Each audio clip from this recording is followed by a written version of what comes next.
Untuk cerita yang kedua ni Untuk cerita yang kedua ni disampaikan oleh Pok Ja. Katanya, kejadian ni berlaku dekat gerai makan tau. Jadinya, malam tu dia ni baru je nak makan mi goreng panas-panas lah Tiba-tiba anak buah dia boleh menjerit-jerit tau. Lari keluar daripada belakang dapur tu macam kena kejar.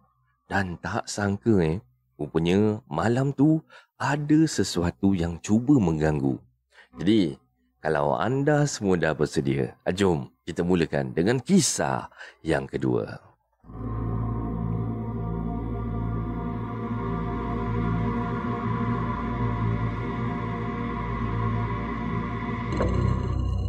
Malam tu kan baru pukul 8 lebih tau bang. Dan suasana kat gerai pun tenang je. Biasa macam biasalah. Dan kebetulan pula Pok De masa tu tengah layan, tengah makan mi goreng kan. Makan.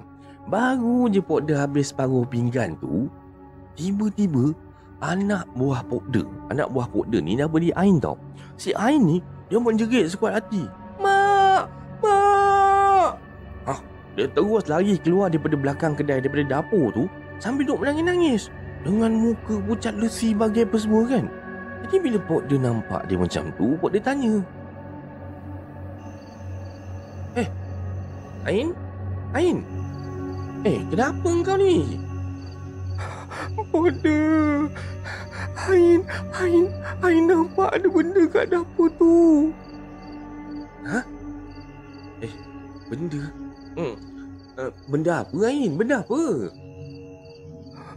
Pok De, benda tu hitam, besar, mata merah. Pok De, Ain takutlah Pok De. Pok De jomlah balik, kita tutup kedai.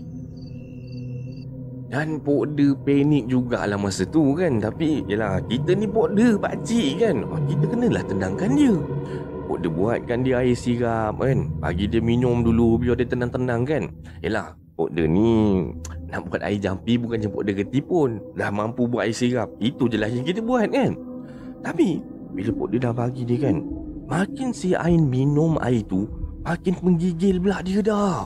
Jadi Pok De tengok, aku pun tak tahu nak buat apa kan. Pok De pun tak tahu nak buat apa masa tu. Pok De pun buat tak tahu je lah. Pok De sambung balik makan mi yang terbiar tadi. Yelah, takkan nak biarkan mi tu macam tu je kan.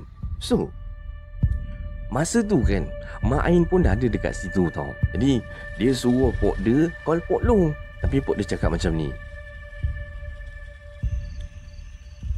alah kau ni,